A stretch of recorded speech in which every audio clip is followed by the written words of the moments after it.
So last week we briefly covered the pivotal verse in the Bhagavad Gita, which talks about the soul being different than the body.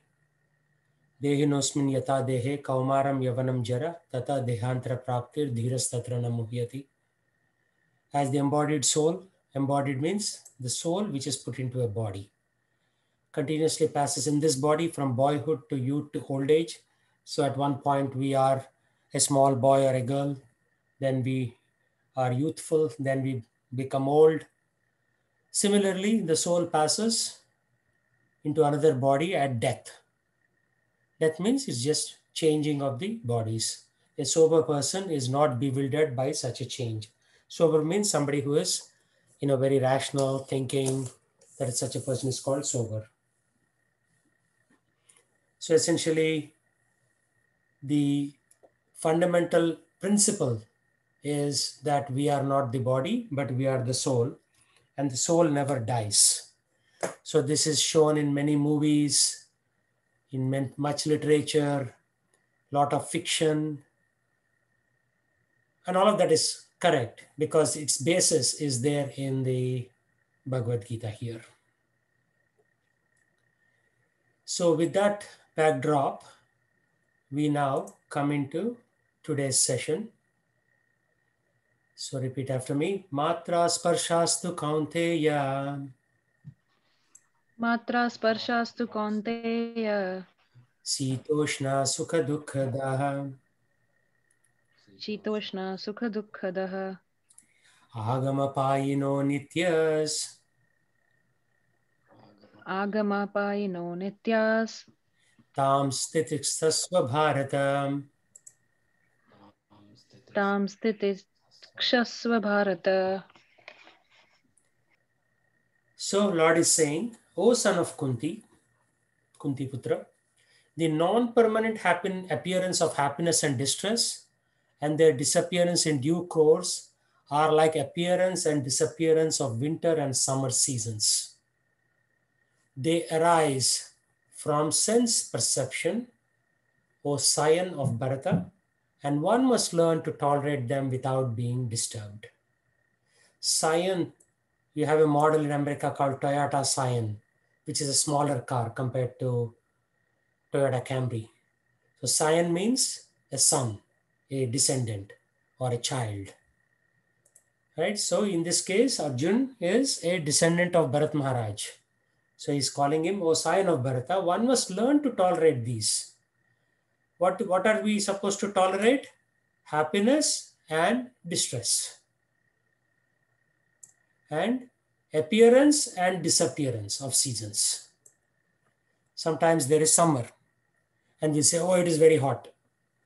Then it changes into winter. Right now we are in winter. Then we say, oh, it is very cold. But then none of these things will last forever. Summer will not last forever. Winter will not last forever. After a while, again, the cold will go and be replaced by heat. So some people are constantly complaining, right? It's too cold, it's too hot. But you cannot do anything about it. It's just like the cycle has to keep on going of seasons. Similarly, the happiness and distress are also not permanent. So sometimes we are happy, sometimes we are distressed. So we are very happy when we have our child, 1 year, 2 years, and when they become a teenager, that happiness will turn into distress. They will cause all kinds of problems. They will not do their homework.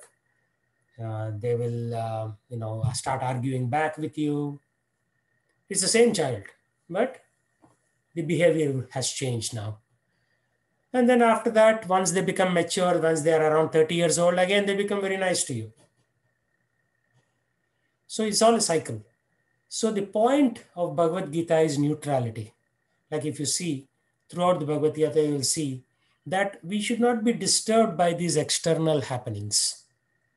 There's so much external happening, right? For example, right now we have coronavirus. We just finished a very, turbulent election. So all these things will keep on happening in modern life or any life for that matter.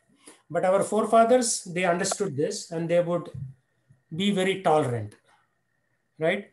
They would not complain so much. But in the modern time, we complain a lot. Even something small thing doesn't work, we start complaining,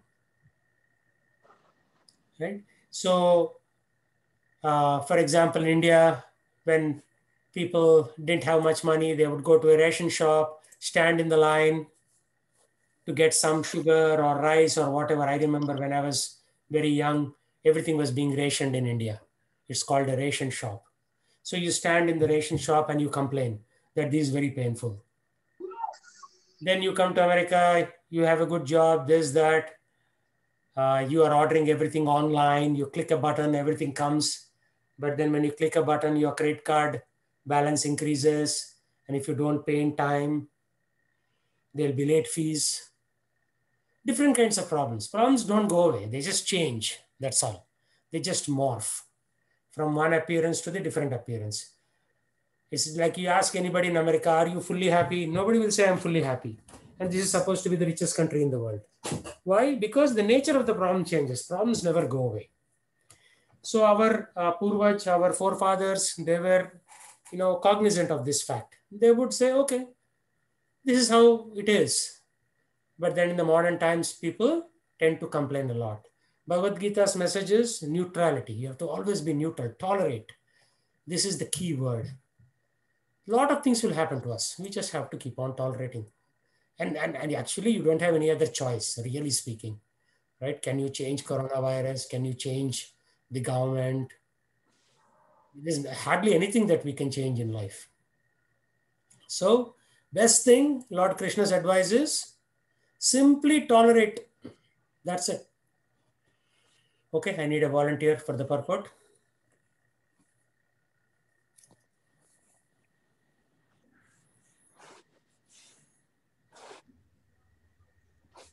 In the proper discharge of duty, one has to learn to tolerate non permanent appearances and disappearances of happiness and distress. According to Vedic injunction, one has to take his bath early in the morning, even during the month of Magha. It is very cold at that time, but in spite of that, a man who abides by the religious principles does not hesitate to take his bath. Similarly, a woman does not hesitate to cook in the kitchen in the months of May and June, the hottest part of the summer season. One has to execute his duty in spite of climatic inconveniences. Similarly, to fight is the religious principles of the Kshatriyas, and although one has to fight with some friend or relative, one should not deviate from his prescribed duty. One has to follow the prescribed rules and regulations of religious principles in order to rise up to the platform of knowledge, because by knowledge and devotion only can one liberate himself from the clutches of Maya.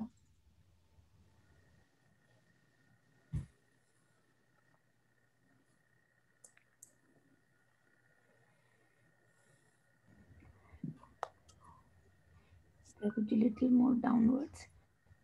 Yeah. The two different names of address given to Arjuna are also insignificant. To address him as Kaunteya signifies his great blood relations from his mother's side, and to address him as Bharata signifies his greatness from his father's side. From both sides, he is supposed to have a great heritage. A great heritage brings responsibility in the matter of proper discharge of duties. Therefore, he cannot avoid fighting. Thank you. So there are a lot of good points here. General examples like, women cooking in the kitchen. Kitchen becomes very hot in the summer, even with an exhaust fan, but you don't hesitate to cook. Similarly, it is very cold in January, February. Then you don't hesitate to take bath. Oh, it's very cold, I won't take bath. Like I was reading some article, the founding fathers of America, when the Europeans first came to America in the 1500s, 1600s, they used to take bath once a month. And from that point on, now people have come to the point of taking bath at least once a day. According to Vedic principles, you should take bath twice a day. And we have nothing to complain, right? We have very good water supply coming in the tap every day, unlike in say Rajasthan, where there is drought or something like that. So we have no excuse. We have to take bath. So people don't, people have understood this principle, right? And you have to take a bath, you have to cook even when it's hot. Similarly, to fight is the religious principle of Kshatriyas. So why is Arjuna running away? That's Krishna's point. No, you should not deviate from your duty. And then the point here is one has to follow the rules and regulations, not just for sake of following, but in order to rise up to platform of knowledge, because by knowledge and devotion can one liberate himself from clutches of Maya. So there is a little pattern here that Krishna is giving us. So let's document that pattern.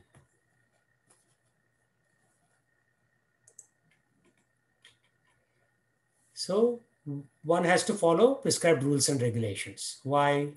Oops, it went very fast. Because in order to rise up to the platform of knowledge, but why do we need knowledge? Because by knowledge and devotion, one can liberate himself from clutches of Maya or illusion. So right now we are all in Maya, right? Like if you see old movies, they say, oh, we are all in Moh Maya, like that. So what is this Maya? Thinking that we are the body, thinking that we have to somehow or the other continue our lifestyle in this particular type of body. So we have to get out of this illusory conception of life. And that is the purpose of Bhagavad Gita, to pull you out of illusion and make you understand the real self. In the Srimad Bhagavad, the very first verse says that we need to understand the absolute truth, Param Satyam. Everything else is relative truth. Like, I bought a book. Yeah, it is a relative truth. Okay, what is the book about? And why did you buy the book? There are some more truths. But what is the ultimate truth? That is ultimately God or Krishna. Because if you deduce, this is a mathematical term called deduce, means if you whittle away all the unnecessary things, what remains is the main essence. So the main essence is ultimately our relationship with the Supreme Lord. All these other things are intermediate. So the thinking is that we should get out of this intermediate thinking and come to that platform of knowledge. Because by knowledge and devotion, we can get out of Maya. So, and later on, he qualifies because his son of Kunti is called Kaunteya. You will see that term again and again in Bhagavad Gita. And then because he is son, or rather, descendant of Maharaj Bharat, on whose name India is called Bharat Desh. Actually, India, I don't know where they got that silly name from. Our country is called Bharat, right? Bharat Desh comes because Bharat Maharaj reigned, and Bharat Maharaj was supposed to be one of the most influential kings of India, or Bharat Desh. India, I don't know how Bharat became India. That's such a strange thing. The British somehow decided to give that name to that particular piece of land. So if somebody asks you, where are you from? You should say, I'm from Bharat. And then Srila Prabhupada finally concludes, a great heritage brings responsibility in the matter of proper discharge of duties. Therefore, he cannot avoid fighting. So he has great heritage, right? So suppose if you are studying in IIT and you have, MBA from Harvard or Wharton, and then you work like a pizza delivery boy. And then people say, hey, why are you delivering pizza? You have an IIT engineering degree, and then you have an MBA from Harvard. Why are you delivering pizza? You have a great heritage. Means you have to do great things. That's what Lord Krishna is reminding Arjuna. So any thoughts, comments on that? Okay. Prabhuji, I have a question on if you need to fight with your siblings or your brothers in the above paragraph. So how do you take it to the current? I mean, in this context, it makes sense that um, Arjuna is going to fight with Kauravas, and um, uh, they are siblings in a way. Mhm, mhm. But how do you take it in the practical life where people within the family fight? Yeah. Um, So that is a very good question. In the Srimad Bhagavatam, this is given. Let's search for that. That is cha anudhinam dharma. Yeah, it is 12, 1, and 12 to a 1. So chapter 12, canto 12 of Srimad Bhagavatam, chapter 2 and verse 1. It says, Tatascha anudhinam dharma satyam saucham kshamadaya kalena balina rajan nangshatu ayur bhalam smritihi. So a definition of Kali Yuga is anudinam, every day, dharma goes to dogs, satyam goes to dogs, satyam is truthfulness, saucham, cleanliness goes to dogs, kshama, tolerance goes to dogs, and daya, mercy also goes down. Kalena balina, due to passage of time, kala. See, if there is one serial killer who is roaming around the world right now, that serial killer is time. It has killed my great grandfather, it has killed my grandfather, it has killed my father, and one day it will kill me also. Kala. So, Kala is a personality, Kala is a form of Krishna. Time is the energy of God, right? And there is a lot of research going on space time continuum, blah, blah, blah, by all these scientists. I actually was seeing BBC yesterday. I follow along all these different topics with great interest. So I'll show you what these people are saying. So what these people are saying is what Srimad Bhagavatam has been saying for 5,000 years. But they are saying, we figured it out. No, Srimad Bhagavatam said it 5,000 years ago. And when India was trying to teach the West, they didn't listen. Now they are trying to figuring it out on their own. So they are saying, there is a pattern of data, there's a pattern of shape, there is a pattern of activity, there's a pattern of information. And when you take data, shape, and activity, that is consciousness. Of course, it is their definition. Krishna gives a different definition of consciousness. So there is this concept of space, prakriti, and time, kala. So they are saying now, as though they are separate things, but they are actually part of the same continuum called the space-time. So if you take a loaf of bread and make multiple slices, everybody has eaten bread, right? So if you buy a big loaf and then you slice it, you get multiple slices. So what they're saying is, these scientists, that there is past, present, and future. But essentially it is all now for somebody.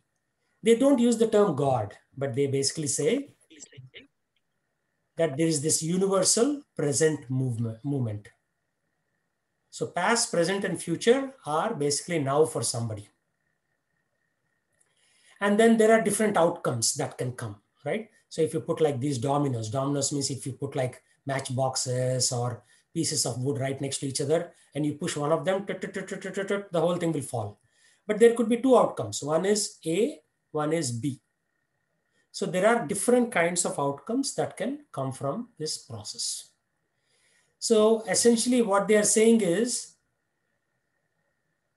time is moving forward for us, but for somebody else at the outside of the universe, it's all now. There is no movement of Kala.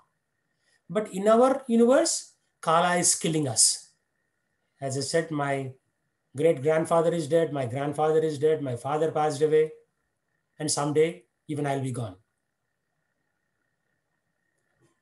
So these scientists are saying different things. These are all like so-called quantum scientists. So they're saying that there is something guiding and responding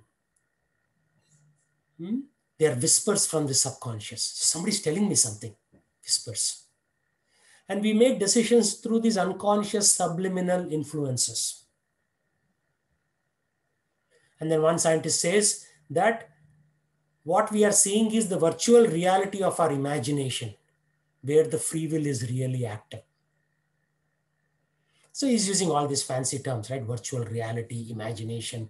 All this is basically our internal consciousness that's going on. And then Paramatma or Krishna is speaking to us also. So they don't want to acknowledge God, but essentially they're saying there's somebody else speaking to us. So there are two theories in science. If you have done your 12th grade physics properly and you still remember it, one is called theory of relativity. Second is called theory of quantum mechanics. So in theory of relativity, it supports determinism. Means everything is pre-planned. There is no free will. And in quantum mechanics, it supports indeterminism. Means there is vagueness. So a particle can be a physical item at some time, and it can be a wave at other time. This is called Schrodinger's equation. I still remember my 12th grade physics. I'm not sure whether you remember or not, but it's called Schrodinger's equation, where they talk about something being a particle and a wave at the same time, right? So that's where the whole concept of quantum mechanics came. So everything is not determinate. There is some kind of indeterminism available. And they're saying the problem is both of them are correct. How is that possible? How is that possible? That is possible through equation E is equal to mc square. Energy is equal to mass into speed of light. And speed of light is constant.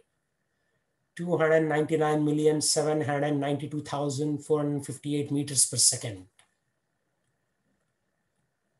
So they did a test. They said, okay, Baba, you push this button.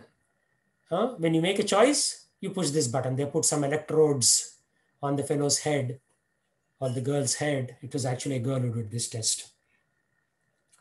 So what they found was, before pushing that button, there is brain activity going on up and down and up and down. So then they divided that activity into two parts. One is called readiness potential, when you are anticipating doing something. And then there is the conscious. The one is the unconscious readiness potential. Second is the conscious choice. So when you're consciously saying, okay, now I'll push that button. So when they looked at these MRI images, as they put the electrodes on their head, they found that decision-making happens in two steps, not in one step. So there is the unconscious part and the conscious part. So this unconscious part, you could call it as Paramatma. And the conscious part is now Jivatma is taking signals. Remember, we talked about those whispers from the subconscious.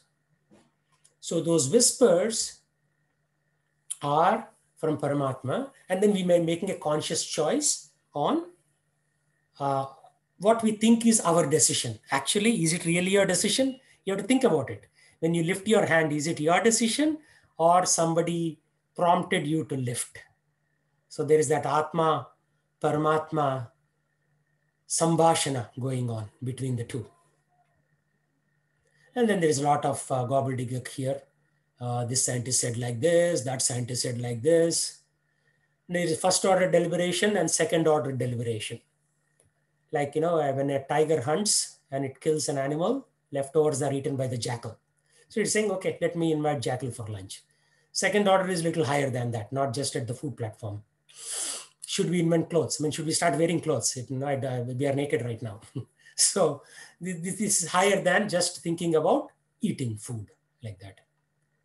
So then there is the mind to motor. Motor means the brain has a lot of signals that it sends to hands and legs to move the hand and to move the leg. So what happened was my mother had stroke 4 days ago. She was admitted to a hospital in Hyderabad and they discharged her today. So she's back at home. But what happened? One of her leg and one of her hand is not working anymore.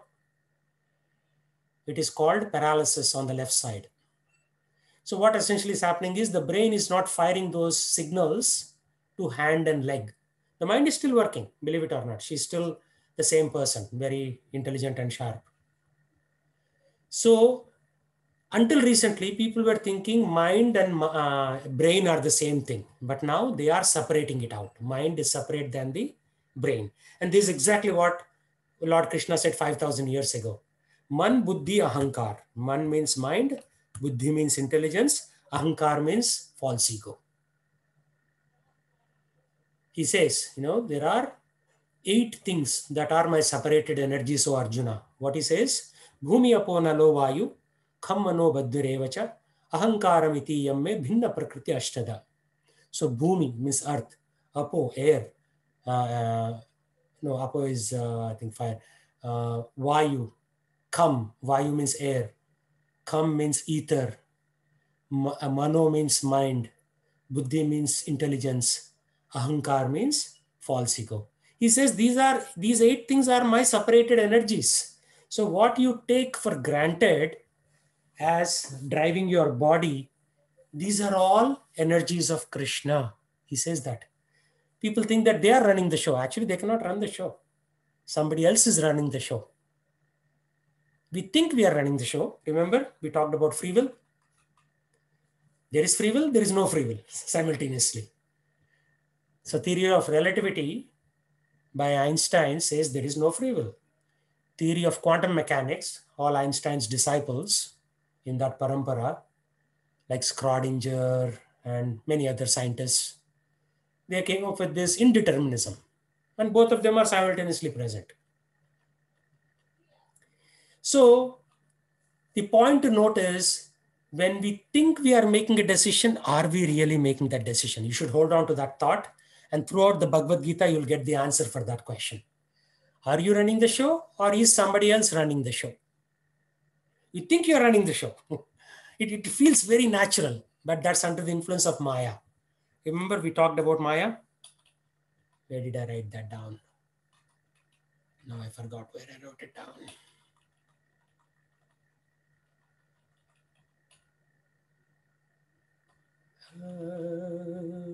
I think here, yeah. One has to follow the rules and regulations of religious principles. Why? In order to rise up to the platform of knowledge. Why? Because by knowledge and devotion, one can liberate himself from clutches of Maya or illusion. So if anybody has done Six Sigma, anybody Six Sigma here in the audience? We have something known as the 5 whys process. Anybody know that? I am familiar, Prabhuji. Yeah. So why should you follow rules and regulations? Because in order to rise to the platform of knowledge.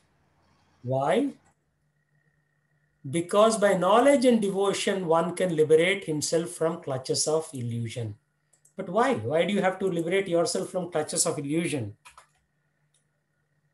So that you can regain your original bliss. So there are many whys, but once you start going deep dive, then you will understand that there is always something higher that we have to aspire for. And after this, after regaining original bliss, what do? You go and serve Father Krishna. So for all of us, there is only one Father, believe it or not. His name is Krishna. Even for the Muslims, it is Krishna. Even for the Christians, it is Krishna. For everybody, it is Krishna. They just call them with different names.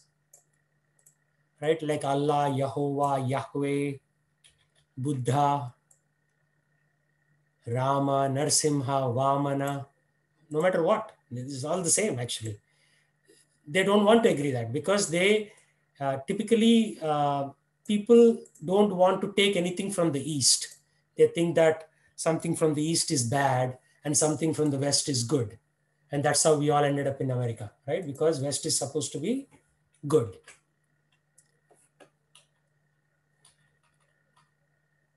So these decisions, when they did, sorry, any question?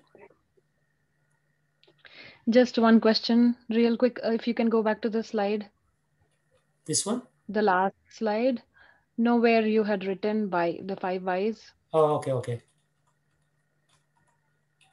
Yeah.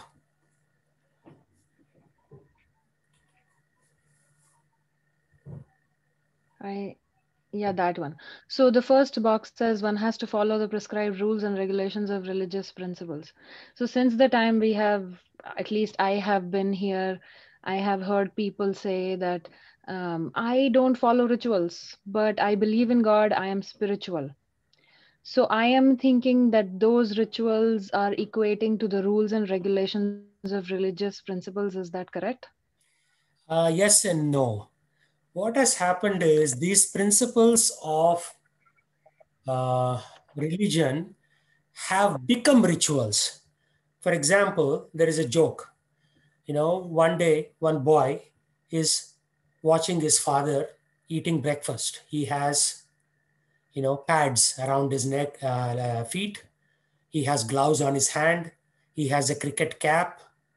So he comes every Saturday morning at 10 a.m. He puts his bat next to the dining table and then he has breakfast. So in due course of the time, father passes away. Now son is a young gentleman, energetic, 22 years old. So every Saturday morning, he puts on the pads on the feet. He puts a cricket cap. He puts gloves and has breakfast. And somebody says, "Arey Baba, why are you having breakfast? Why do you have to wear all these crazy looking things when you're having breakfast?" He said, "I don't know. My father did it, so I'm doing it."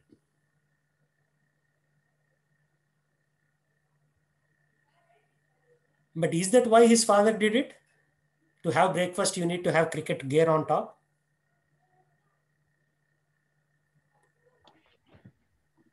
His father Maybe. did it because he would wake up every day, Saturday early in Yeah. the morning, 6 o'clock, go to the field at 7 o'clock. From 7 to 9:30, he would play cricket, and then he would come and have breakfast after cricket. So that is what happened with religion. Religion now has become a set of rituals.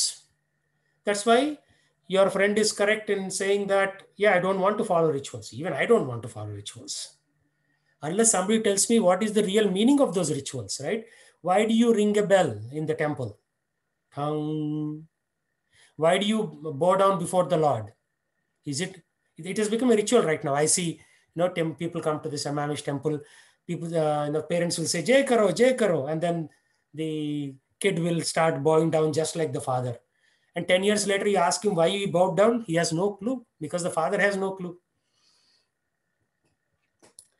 So when we bow down before the Lord, we are acknowledging the superiority of God. You're saying, Bhagwan, you are Mahan and I am very ordinary.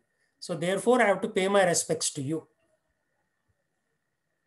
Right? So I also don't like rituals. So I'm a minimalist. I cut down ritual to the bare minimum required by religious principles. Right? And what are the principles? Satyam, Saucham, Kshama, Daya. Remember? I was telling you Satyam, Saucham, Kshama, Daya. Truthfulness, cleanliness, tolerance, and mercy. If you don't have these four, you are no better than an animal. And by that definition, sorry to say, but 99% of the people on this planet today are animals. They don't have these qualities.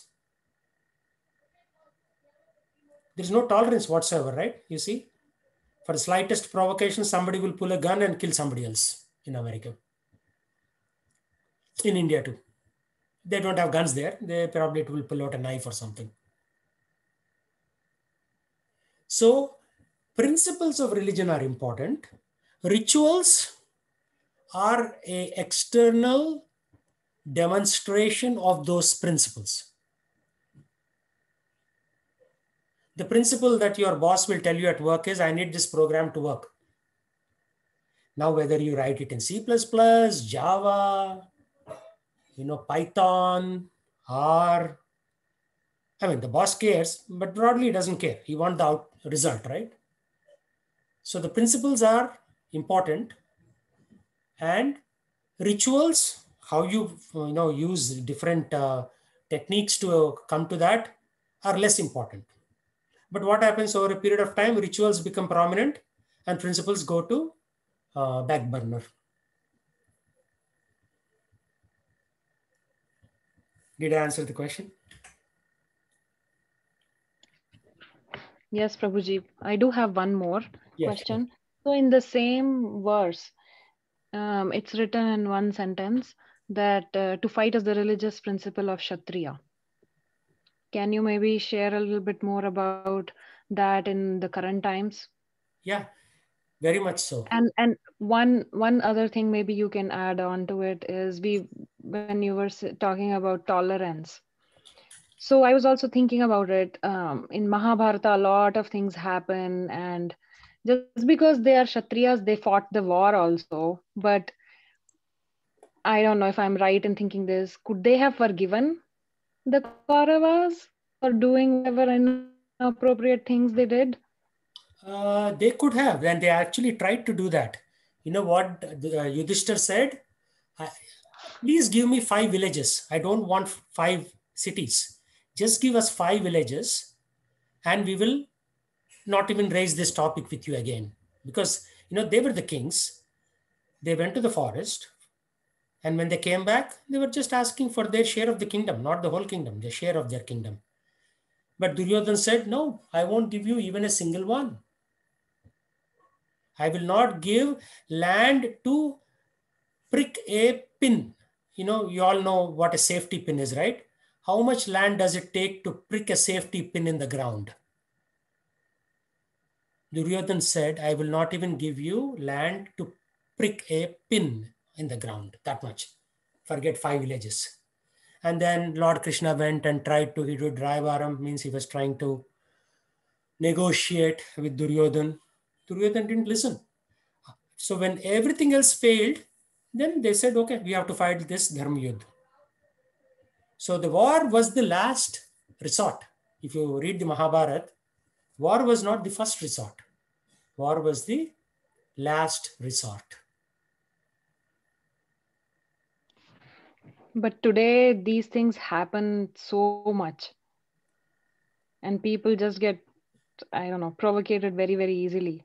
Yeah. That is the nature of Kali Yuga, right? That is exactly what I was trying to tell a few moments ago. In the Kali Yuga, Kalena Balina Rajan Nungshutu Ayur Bhalam Smritihi. On a daily basis, Nangshati means destroyed. Ayur, lifespan is going down. Bhalam, strength is going down. Smritihi, memory is going down. Right? In Andhra Pradesh, about 60 years ago, there were people called Ashtavadani, Shatavadani. So Shatavadani means there'll be 1,000 people in the audience. Each of them will ask a question.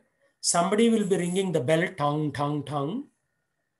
So this scholar should remember each of these 1,000 questions and answer them in the same order that they were posed, and tell how many times the bell was rung. So think about how much fantastic memory you need to have. Like, in terms of computer systems, you need to have an array of 1,000 by 1,000. And he's storing all those values in there in the brain. And then he's composing responses for each of these 1,000 questions and giving that answer back and telling how many bells was rung. This was just like 60 years ago in Andhra, coastal Andhra. Now people cannot even remember mobile numbers. They have to write it down, and it is saved in a cloud somewhere. So our smriti is going down. Balam. People were very strong previously, right? When the Mughalai Azam movie was there, Prithviraj Kapoor said, please get me the real dal. Dal means the armor of the Mughal kings, and I will wear that and do action. Prithviraj Kapoor is like 2.5 times my size. He's a very hefty man. But when they put that armor on him, So they went to Hyderabad Salarjung Museum, took that armor and put it on him. He could not even stand up. It was so heavy. So our balam is going down every day. In Kali Yuga, we become weaker and weaker. Ayur, lifetime is going down. It was used to be 100. My grandfather passed away at 82. My father passed away at 72. My father-in-law passed away at 62 or 64. So lifespan is going down. So this is the, how should I say? This is the nature or quality of the Kali Yuga. So Shastra has already predicted all these things. This is why Shastra is so powerful. Tatascha anudhinam dharma means every day, anudhin, har din, dharma is going down. Satyam, truthfulness is going down. Saucham, cleanliness is going down. Kshama, tolerance is going down. Daya, mercy is going down. Why? Kalena balina, on the strength of Kala. And who is Kala? Krishna is Kala. Krishna is the time personified. So it is expected actually. All this is by design. Remember the determinism that I talked about? Theory of relativity. So this is all deterministic. Only thing we can do is we cannot change the world. We can change ourselves.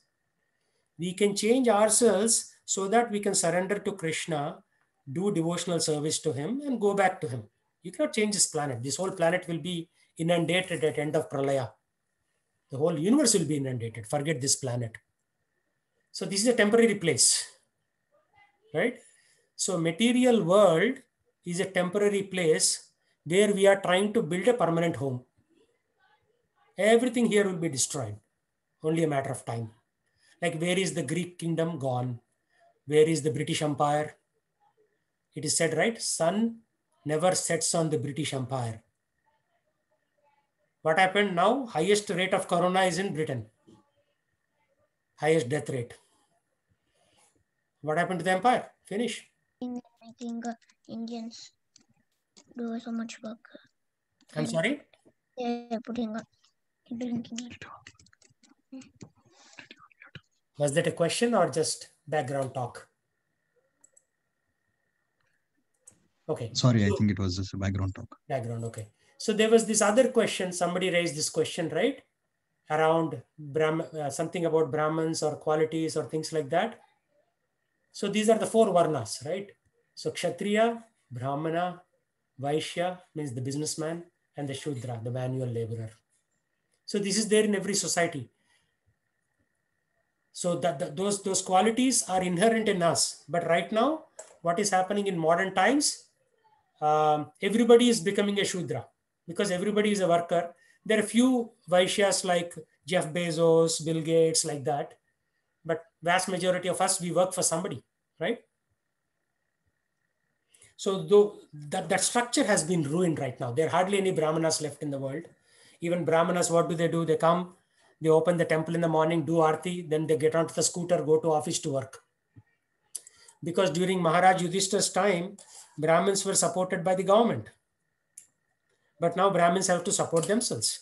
So where is the time to worship the Lord? They are also working like us in Amazon and, whichever company you want to name. So proper discharge of a duty for the Kshatriya is to fight. You see the spear in his hand? Why? Not fight for the sake of fighting, to protect the remaining three varnas, to protect the Brahmanas, to protect the Vaishyas, and protect the Shudras. So cooperation between these four groups is highly essential. If the if the Shudras say, I don't want to work, then how will the country run? It cannot run. If the Brahmanas say, I won't give you knowledge, then how will the other remaining three varnas have any knowledge? And if the Vaishya says, okay, I have produced a lot of grain, but I will not sell it to anybody, then how will the remaining three people eat? So this cooperation between the four varnas, Krishna says, and we'll come to that actually in the fourth chapter, Chatur Varnam, Maya Shristam, Guna Karma Vibhagasaha. Based on the guna, qualities, and karma, activities, vibhaga. Vibhaga means division. I have created this division, Krishna says. So in the communist time, right, people said, okay, everybody is equal. So they did this revolution. You probably know this. Soviet Union was born in 1912 or something like that, before the First World War. Then slowly what happened, all the smart guys started taking all the key positions, and they started taking all the perks. Like, they need to have a car, they need to have a driver. And the ordinary people were saying, how can you do this? Then they said, no, because we are, managers. We are the leaders of the Politburo. So therefore we are entitled to higher, higher level, higher order privileges. So slowly a caste system started forming under communist rule. So some people became warriors, some people became brahmanas, like the leaders who are giving the knowledge. Some people became traders, and the vast majority still remained workers. So even in communism, these four varnas are present. You cannot avoid it. Simple as that.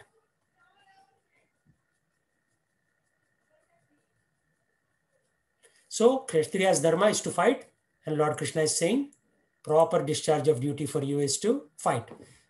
For dharma, for protection of dharma, right? Not for adharma. Duryodhan was doing adharma. So to curtail him, Lord Krishna encouraged Arjuna to fight.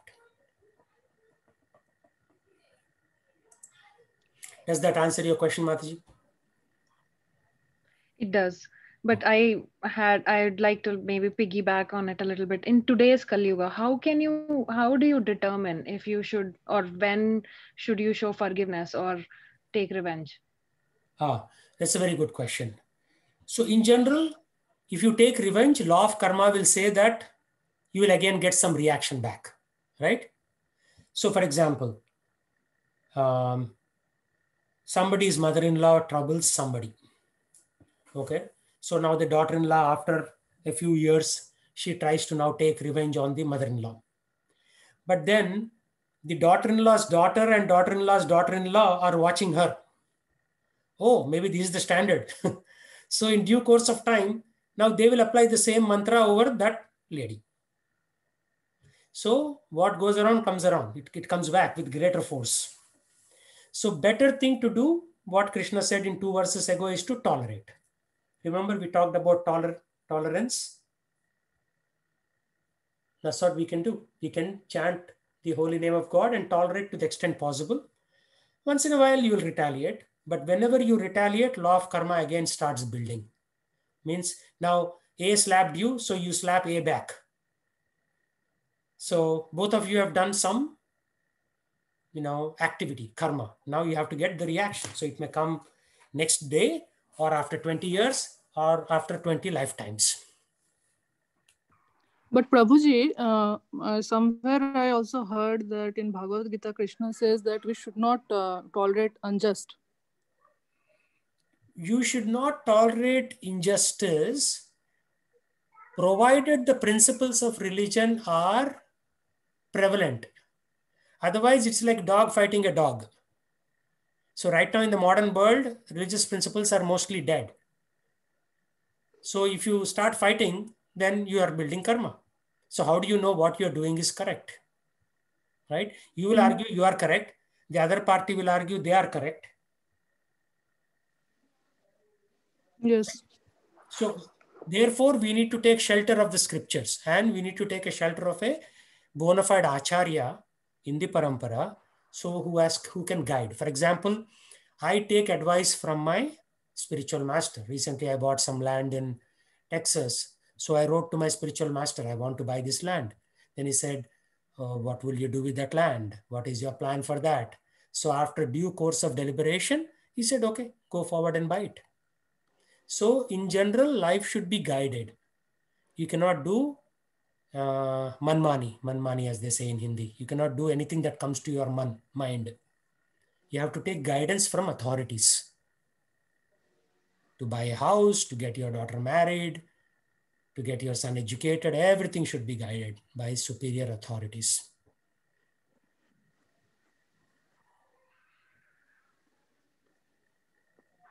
And hopefully that superior authority is well versed in Bhagavad Gita. If they are not, then they are not superior. They are at the same level. It's like blind leading the blind. A blind man cannot lead another blind man. So the guru should be somebody who is already enlightened by the knowledge of Bhagavad Gita, Srimad Bhagavat, hopefully a little bit of Quran and Bible also. So somebody who's well versed in all of this can give you appropriate guidance. Like, for example, let me ask you this question. Should America have attacked Iraq? You know that, right? 10 or 12 years ago, we attacked Iraq. No. No. Why? Why do you say that? Or what is the basis?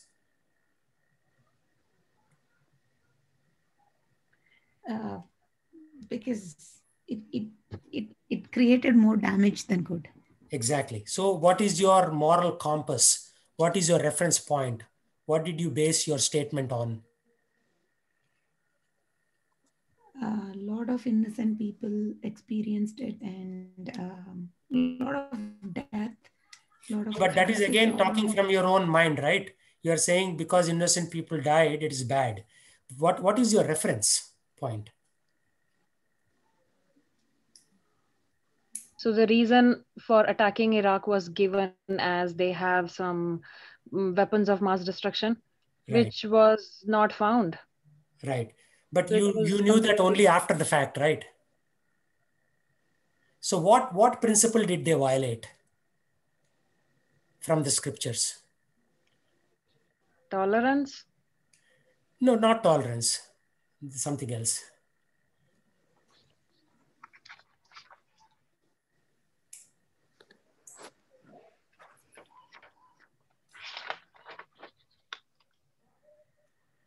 They did not do thorough analysis of the situation. So truth was a casualty here. Satyam Saucham Kshamadaya. Remember? Yes. So actually, some people even say that they planted doubt in people's mind that they had weapons of mass destruction. You see the point? Maybe they didn't. So truth was a casualty here. So was it a dharmic war then?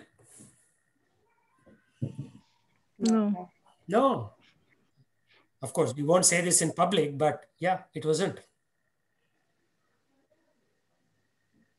So everything should be seen with the lens of the scriptures.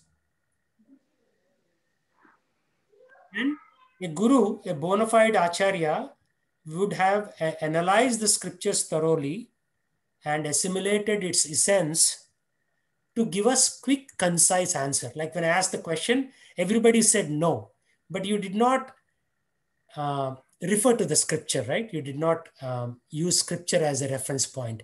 You were going by morality. Morality is one aspect of the scripture, but there are other aspects too, right? So, one of the things that we always do is we immediately give yes and no answers. Instead of that, we should say, what would have Lord Krishna done? What was his advice to Arjuna? What would Kapila Muni do? What would Lord Ram do? Because Ram is Maryada Purusha, right? So just by seeing how he acted in various situations, sometimes he would kill a person like a criminal. Sometimes he would show tolerance. Why? Based on the situation. Again, referring to scriptures. The Supreme Lord himself follows scriptures. What he follows is scripture, basically. So we should use that compass. Compass means like when you're going in a ship, which way is northeast? How do you know? You put a compass, right? So in the same way, you need to have a compass of Bhagavad Gita, which will show you the right direction. And that's why I'm teaching this class. Somebody taught me and I'm teaching you. Because otherwise we will make quick knee-jerk reactions, which may end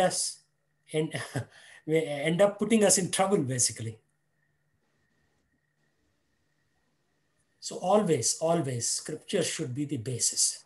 I mean, even in the Western world, up until about 200 years ago, people were always referring to the Bible before making any decision. Nowadays, people don't even know how to spell Bible. Right? So they are not following. They are just doing knee-jerk reactions, which are always usually wrong. So we should always, once we refer to scriptures, then you are free, right? You don't have any guilt anymore. what would Lord Krishna have done in this situation? What was his guidance? And then you say, my dear Lord, this is what your approach was, and I'm just simply following you. That's it. Then you are free, right? For example, a soldier who goes in the battlefield and fires a shot is not court-martialed. But if the same soldier comes and kills his neighbor, he's court-martialed. Why?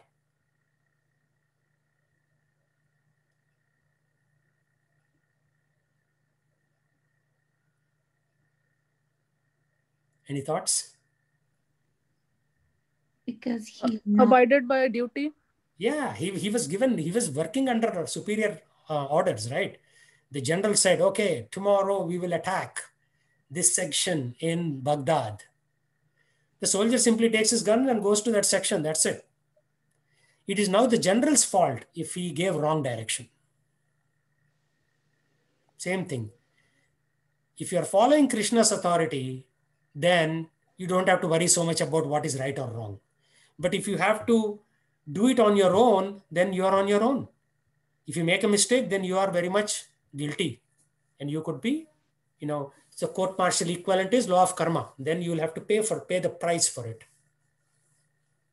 So always better to act under superior authority, who themselves are acting under their superior authority, actually. That's how the chain of parampara comes. So a disciple, a shishya, will train under the guru for 30, 40 years, and then he himself becomes a guru. So, and when he is in doubt, he will go to his guru and ask question. This is the dharma sankat I'm having. What should I do now?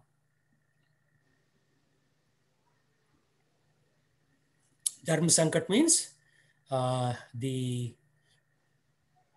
dilemma of dharma. Should I do X or should I do Y?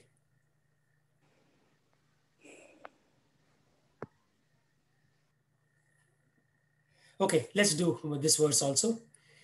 Yam hi na vyatanti yete. Yam hina vyathantyante Purusham purusharshabha. Purusham Purusarsabha. Samadukha sukham dhiyam. Samadukha sukham dhiyam. So amritatvaya kalpate. So amritatvaya kalpate. By the way, on the previous topic, if you see how the Pandavas, how the whole Mahabharata happened, Maharaj Yudhishthir would always take advice from his superiors. He would go to Bhishma and say, Pitamaha, what should I do? Bhishma would go to Krishna and take his advice, right? So ordinary soldiers would come and take Arjuna advice. Arjuna would go to Krishna to take advice. So everybody is taking everybody else's advice on what the Shastric process is. Even Lord Krishna, the Supreme Personality of Godhead, when he came on the planet, he took advice from his guru Sandipani Muni. He didn't say, I am God, therefore I can do whatever I want to do. No. He also went and studied under Sandipani Muni. In Srimad Bhagavatam, it is clearly said, even the Supreme Lord Krishna and his brother Balram go to a guru to get Shastric knowledge. Right now, Shastric knowledge, it was there. Even under the Muslim rule, Shastric knowledge was there. But Jawaharlal Nehru, he went to Russia and he said, we will follow socialism, no need for religion. So Bhagavad Gita was effectively removed from schools. Even Muslims were reading Bhagavad Gita. Hindus were reading Quran under the British rule. So right now, India became a secular country with no knowledge of, formal knowledge of God. There is still, there's a lot of culture, right? So from spirituality comes culture.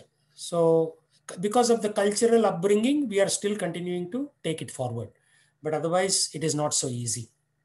This stuff has to be formally taught. Okay, so, O best among men, Arjun, the person who is not disturbed by happiness and distress and steady in both is eligible for liberation. So Krishna, right off the bat is the American saying, in baseball, means immediately he goes into the pitching location and he's fielding that ball, and right off the bat he hits a home run. What is he saying? A person who is not disturbed by happiness and distress is eligible for liberation. So he's giving the secret away right away. So if you want to be liberated, you should be neutral. Remember, I was telling you neutrality? Krishna loves neutrality. Happiness, you should not jump up and down. Distress, you should not cry. Same. You should be always the same. Steady, steady, steady.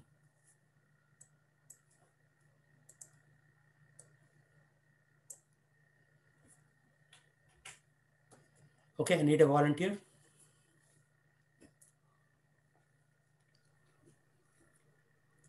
I can read. Yeah, go ahead. Anyone who is steady in his determination for the advanced stage of spiritual realization and can equally tolerate the onslaughts of distress and happiness is certainly a person eligible for liberation. In the Varnasrama institution, the fourth stage of life, namely the renounced order, sannyasa, is a painstaking situation. But one who is serious about making his life perfect surely adopts the sannyasa order of life in spite of all difficulties. The difficulties usually arise from having to sever family relationships to give up the connection of wife and children. But if anyone is able to tolerate such difficulties, surely his path to spiritual realization is complete. Similarly, in Arjuna's discharge of duties as Kshatriya, he is advised to persevere, even if it is difficult to fight with his family members or similarly beloved persons. Lord Chaitanya took sannyasa at the age of 24, and his dependents, young wife as well as old mother, had no one else to look after them. Yet, for a higher cause, he took sannyasa and was steady in the discharge of higher duties. That is the way of achieving liberation from material bondage. So when he says that is the way, what is the way? Steady in discharge of higher duties. So we have two kinds of duties. Can anybody say what those are?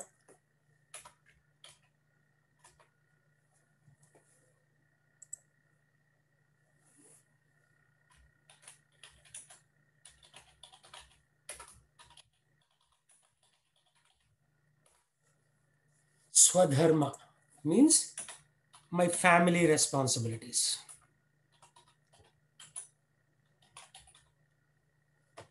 And then parodharma, responsibilities to God. You have to do both and gradually reduce one, swadharma, and gradually increase parodharma, responsibility to God. So if we discharge these duties, then we can achieve liberation from material bondage. So what is material bondage? What does bondage mean?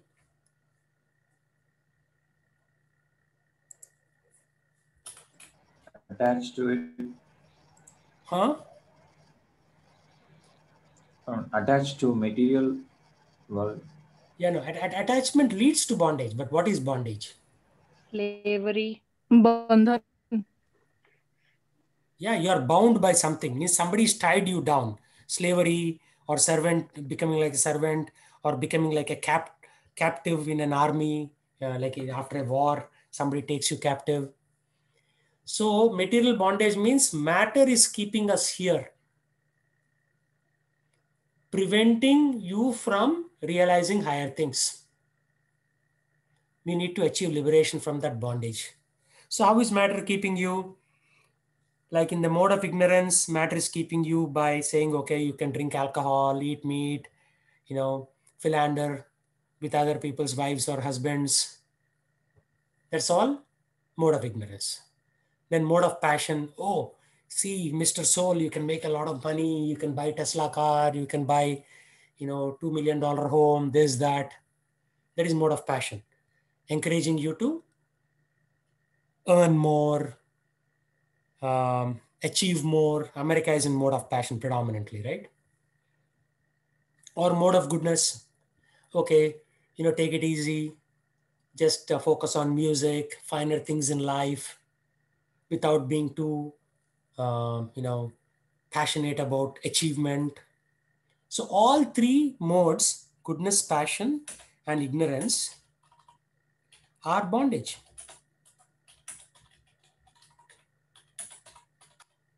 So we have to come out. Chapter 13, it will take us a few months to get there, but chapter 13 talks about this bondage, how you are bound to this material world. Almost everybody is bound, including Obama, Trump, Modi, everybody's bound.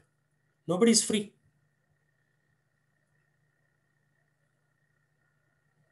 So we have to get out of that, these three modes, and that is called liberation, mukti.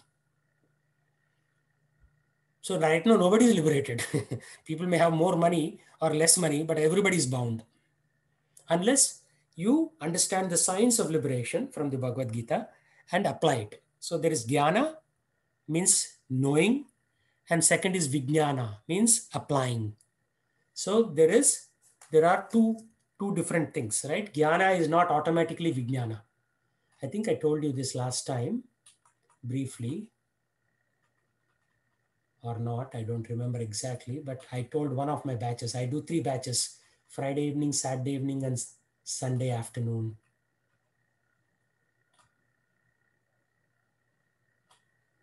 It's there somewhere in my mega deck. Yeah, here it is. I think I sent this to you last week also, this deck. So when we come to this material world, we are annamaya, means always dependent on food. So we are only in the food platform. Then pranamaya, means we think that all living beings are walking, talking. So we understand that life is there in other entities also. Then we come to jnanamaya. So knowledge of the world, thinking about something that will lead to feeling, and that will lead to willing to do that particular activity. So that is typically where living entities are thinking that I am the enjoyer of this material world. Then some people will say, no, there is something higher. So that is called Brahman realization, Vijnanamaya. So where they're saying, oh, the living entity's mind and life, this Atma is different than the body. And all the related topics around that. Finally, Anandamaya realization, which means there is a supreme absolute truth, Sachidananda Vigraha, that we need to serve. Serve means the part serves the whole. Supreme Lord is the whole, and we are simple small parts, just like we are simple nuts and bolts, and Supreme Lord is the entire creation, like that. So we need to come to this particular platform. That is liberation from material bondage. Just like 4 words, but there's a lot of meaning to it. And our bondage is material because soul doesn't belong to matter. Soul is not your Tesla car, soul is not your house, soul is not your body even. And when the soul leaves the body becomes useless. It just starts stinking and then it will be burnt or buried. So liberation means attachment is one of the problem for not getting liberated. There are other problems also. Ignorance is one of them. So we need to understand the science of how all these different aspects come together and then pursue liberation. If you don't pursue now, you have to pursue it next life. If not, then the following life. Trump has to do it. Obama has to do it. Modi has to do it. Everybody has to do it. Right now, they are not doing it. But at some life, somebody will give them a Bhagavad Gita and they will start learning this knowledge of liberation. The Bible talks about going to heaven. That's not liberation. It briefly touches upon beyond heaven, but yeah, nobody's interested in that. Most people just think that we'll go to heaven and enjoy more. That's it. Prabhuji, what is sannyas means in terms of women? Because most of the time we see it mentions, men and men basically. Yeah, that's because man is typically considered the head of the family, so it refers to men. But sannyasa for women means the same thing: lack of any attachment to anything. Right? So I have a picture for that. I was talking to my other students yesterday. So it is called snakes and ladders. It is snakes and ladders is the modern form of that. but the original form is called Vaikunta Pali or Paramapada Sopana Patam. Paramapada means pada means legs, feet. Paramapada means of the Supreme Lord. Sopana, how to get there. Patam means chart. So if you see here they say yagam. Somebody is doing yajnas, they'll go to Swarga. Okay. So people this is in Telugu, by the way. I have it in Tamil and Hindi also in the future slides. So if you do bhakti, then you are going to Brahma Loka, like that. Then if you are doing jnana, 79 is jnana, then you go to Kailasha. Usually jnanis, they're always after Lord Shiva, like that. Then if you're doing Chitta Suddhi, means consciousness purification, then you can go to Maharloka, Maharlokam. That's what's written here. So when I was growing up, in coastal Andhra Pradesh, we used to play this game. Why? Because it taught you that the ultimate goal is Paramapada, Supreme Lord Vishnu or Krishna here. But as you are going, there are some ladders, right? Sugunam means if you have good guna, then you go to Saulokyam. But if you make a mistake, the snake will eat you and you will come down. So we were taught from young age that it is not so easy to go back to the spiritual world. We will all end up making some mistakes. For example, you know what this mistake is? If you make this mistake, you come back to step 1 again, all the way from 106 to 1. Right? And here it says ahankar. Ahankar means false ego. If you do ahankar, you will be born as a rakshasa here in 99. What is the best example for that? Anybody know from the Puranas? Somebody who had ahankar and they became rakshasas?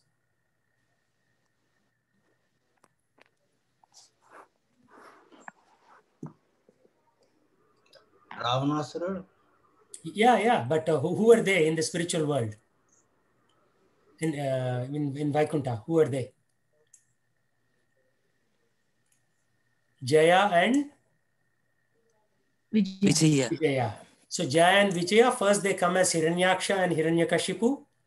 Then they come as Ravana Kumbhakarna. Then they come as Shishupal and Dantavakra. So the Lord asked them, because you showed this ahankar, you need to go to the material world. Then they said, sorry, sir, we made a mistake. He said, okay. Do you want to be my devotees for 7 lifetimes in the material world and come back? Or do you want to be my enemies for 3 lifetimes and come back? Guess what they chose? 3 enemies. 3. They said, we cannot stay away from you for 7 lifetimes, my Lord. So quickly end up this punishment. Okay, then you'll become Rakshasas and then you'll come back to me.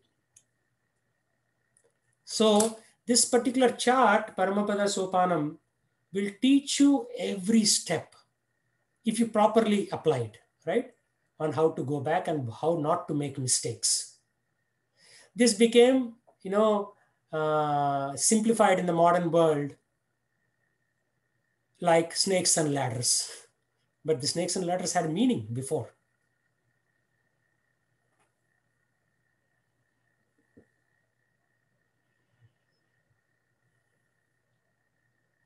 So coming back here, we need to get out of this material bondage. There's only one thing. The whole subject of Bhagavad Gita is only one thing. There is material bondage we are suffering from. We have to get out of it. That's it. And Krishna is telling again and again like a loving father. Just like you tell your kids, right? Arey, don't play video games. The fellow will, go into the other room and start playing. Then say, arey, don't play video games. Then they'll go to their friend's home and start playing. We are like kutte ki dum, the Hindi saying. The dog's tail will keep on circling. You make it straight, again it becomes circle. Have you seen that? So we are like that. The message is very clear. You have to get out of material bondage, but some or the other, we get attached to these things. So we have to try. And again, we'll all try together. We have the next 30 years to figure it out. And then at the end of life, we want to get liberated. So we have a little bit of runway, but not too much.